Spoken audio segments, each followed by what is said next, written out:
Hello everyone, welcome to New Designer Videos. Today we are going to talk about creating an amazing picture just using your phone or your iPad, and it's going to be super simple with stuff you already have laying around your house. Now this is real life, so one, my table is never this clean and it doesn't need to be. You just need to clean off a little section, and two, there might be a baby yelling in the background, so I apologize if that happens.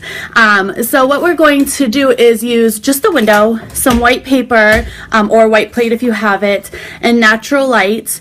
The best thing about natural light is it really covers your area much better and you could bounce it well. Artificial light gives it a weird tinge and you're gonna have to change the white balance. I do that with Photoshop.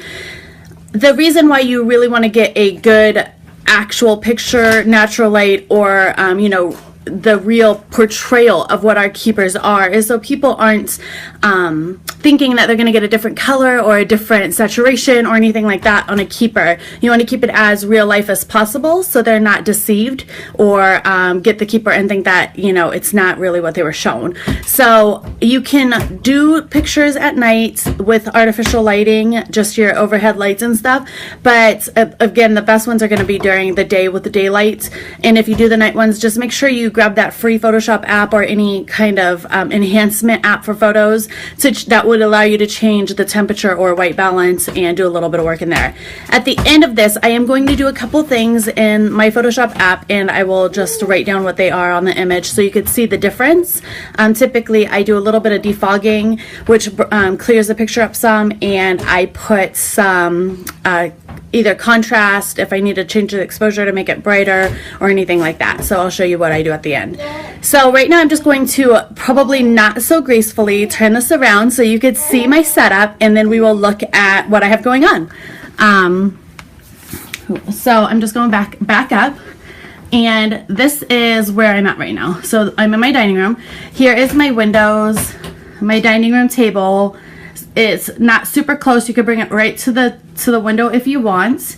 And I'm going to show you what I'm using. So literally super real life. This is exactly how I do it. I use some spray bottles to hold up the paper, and we'll look at that in just a second. But right here is I just picked up some scrapbook paper at Michael's, and I use those for backdrops. They're super cheap. They don't need to be big. You don't need to have a whole setup. So I just got a bunch of various styles. And what I have up right now is actually a cream colored, and I just put it, that's my box that I hold all of my papers in, and then I just put 3 pieces around it to kind of give it, if I get it from any angle. And I have it at this angle from the window sitting on the side, because if I were to actually go and try to do it from the window, you're going to get my shadow over any of the images over the paper. So I come from the side and then use another piece of paper to bounce the white off. And that's the biggest thing, is you're bouncing. So right now you see it right here, and I'll bring it in closer just so you could really get a good look at it. So this is my keeper, and you could see how it is right now. And I'm just putting literally a white piece of paper. So white piece of paper, it's computer paper. It's very small, or average. You have it in your office probably. That one has glitter on it from one of my other pieces of backdrop paper. So I'm going to literally set it on the side just like this to bounce the white off. Because my papers here are yellow-ish, I want to give it a little bit more of a true white color, so I'm using the white paper. And just look at it, and you see the shadow over here on the right. The shadows, this side's a little bit darker than this one, so I'm going to actually turn this so the sun isn't hitting that one as drastically. And my white paper goes down, and you see how, if I can keep it straight, how it already takes away that shadow some. See the difference? So the white paper is bouncing the light off.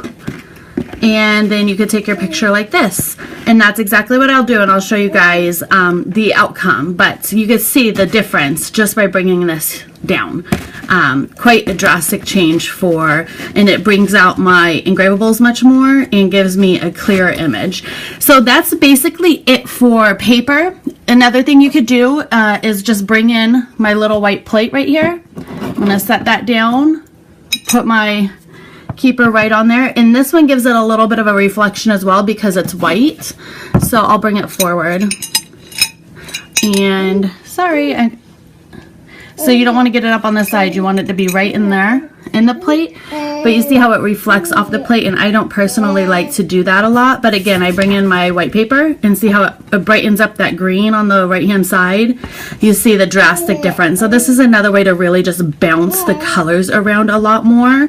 And you could see just from this photo or from this video how great the image is going to be, how clear it's going to show your customers, and really just make it pop. And your image is what's going to sell your product, honestly. So I will do this really quick, show you a photo of the before and the after with a little bit of my Photoshop app, and then you could see just from this how simple it is to really create your really great pictures, amazing quality pictures right at home with just your phone. All right, ladies, good luck with this.